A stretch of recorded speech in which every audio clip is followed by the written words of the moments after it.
Hi, and welcome to the Indeed podcast. I'm your host, Kai Brand-Jacobson. In this episode, I speak with Norbert Leonhardmair, a researcher and project manager at the Vienna Centre for Social Security, VICESSE. Norbert and his colleague Hanne Reiter, both with VICESSE, were the lead experts in the Indeed project on GELSA, the gender, ethical, legal, and societal aspects of evidence-based evaluation. In our interview together, Norbert discusses the critical role of gender, ethics, and societal aspects in the evaluation of preventing and countering violent extremism initiatives. The Indeed project utilizes the GELSA framework inspired by the UN human rights approach to ensure that de-radicalization efforts are both theoretically and practically sound. Norbert and Hanne emphasize the importance of addressing gender-specific aspects of radicalization, which have often been overlooked, particularly the unique needs of women and girls.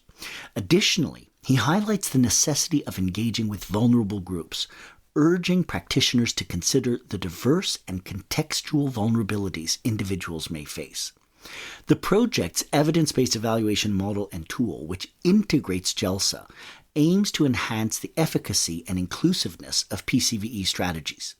Useful for evaluators and practitioners in the field, Norbert and Hanne developed an ethics checklist and practically integrate GELSA into all stages of evidence-based evaluation. You can visit the Indeed website at indeedproject.eu for more, but for now, please enjoy this episode of the Indeed podcast with Norbert Leonhardmair on gender, ethical, and societal aspects of evaluation of preventing and countering violent extremism.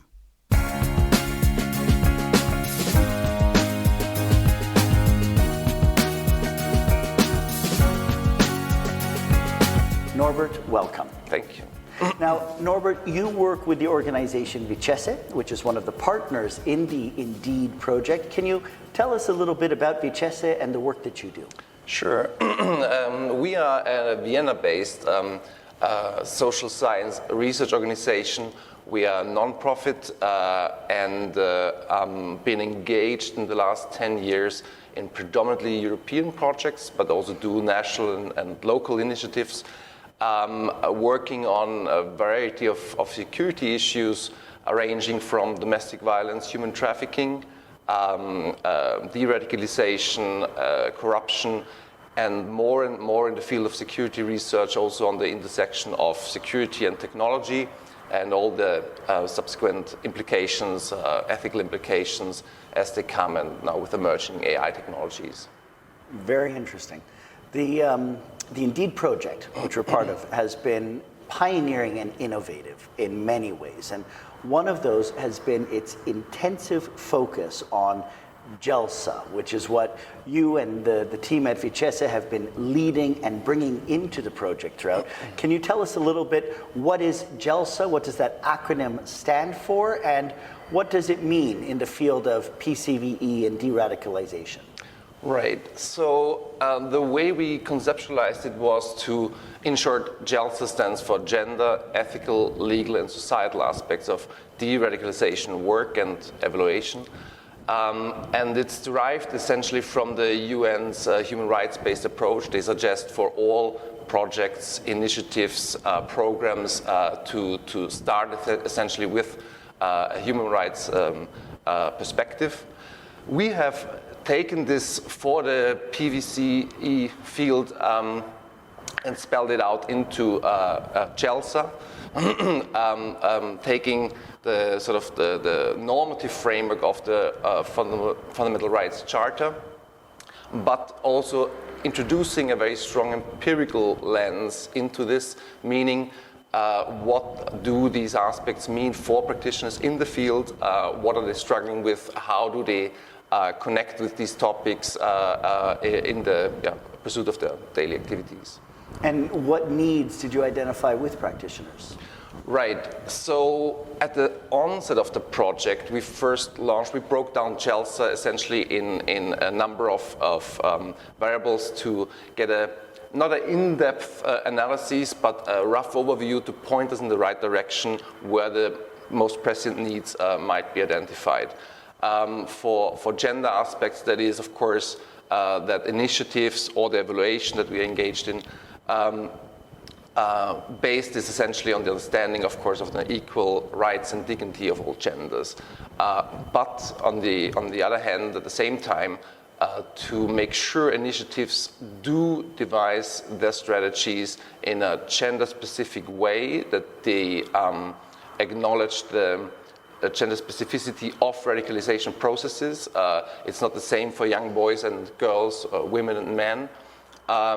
And that has been one of the pretty strong feedback from practitioners that we did in surveys, in focus groups, that there is a lack of guidance through the organizations and understanding, something we have seen in just a review of the research literature beforehand. Indeed, one of the major outcomes of the project, or results of the project, has been the creation of the Indeed evidence-based evaluation model and the evidence-based evaluation tool. And in the tool and all of its 4 stages of preparation, design, execution, and utilization, you see the GELSA lens and the GELSA framework built in at every step along the way. And within that, gender is focused on very significantly, which is something unique, taking this further into application in the field. Why is it so important for evaluators who are looking at PCVE and de-radicalization initiatives, and also for practitioners working in the field, to integrate gender into every aspect of their approach? So, yeah, this was a choice we made really at the start of the proposal writing, not to have gender as one aspect, or only one aspect, in the whole prevention of any form of discrimination, that being based on race or ethnicity, sexual orientation, religion, and the list goes on. First of all, we saw, and that's been identified by multiple practitioners and practitioner networks already, that there has been a lack of strategies specifically targeting women, girls, since the de-radicalization work has been so much focused on young men traditionally, and also justifiably. So there was a gap identified already before we started even Indeed. On the other hand, the feedback from practitioners, from the workers in the field, again assured us of this decision to select for this more and prioritize this more, as all these ideologies, whether that's for men offering an alternative version of masculinity they might not be able to fulfill in normal society or everyday society, and to also account for the intersection of radicalization and sexism as it's predominant in across almost all ideologies. Historical, that's for right-wing extremism, that's for religious extremism, but also looking at newer developments in the online world, in the field of conspiracy theories, of incels, for example. So that's why the gender aspect has been so at the forefront of the Indeed approach. A critical area for practitioners, evaluators, and organizations to be engaging with. In the GELSA materials that you've developed in the project, you also put a lot of focus and attention on engaging with vulnerable groups and the importance of thinking through our approaches, whether it's in designing evidence-based initiatives or in working to implement evidence-based evaluation. Can you speak to us a bit about the attention that needs to be given to engagement with vulnerable groups and why that's so important for the field? Yes, this connects to a larger point that's also been identified by the feedback of the practitioners, that in their again guidance of their work, and there has been a lack of focus on the involvement of communities at large, also considering unintended consequences on the communities of their initiatives.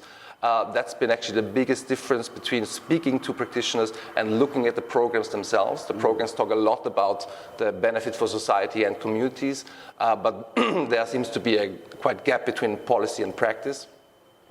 And specifically within that is, of course, to consider vulnerabilities. This is something research has been, of course, considering in a long time. If we do engage people who have been victimized, victims of violence, experienced trauma, but also vulnerabilities in the sense of being at risk of radicalization, which usually includes forms of deprivation, be that socioeconomic or in other forms. So to consider vulnerabilities in the work of course, PVCE, but also in the initiatives and the evaluation of the initiatives. Here, I think it's important to distinguish categorical vulnerability and contextual vulnerability.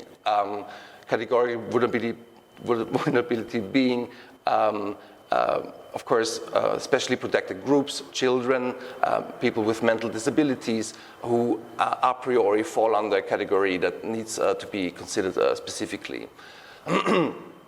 Contextual vulnerability, so any form of vulnerability that might be the case due to our experiences in our life, to trauma we experienced or deprivations we experienced.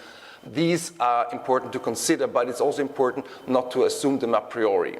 So not to treat people as a vulnerable group or as a representative or vulnerable individual from the start. People still have agency. That's also something that can even disencourage researchers or evaluators to engage head-on with people targeted or addressed by initiatives.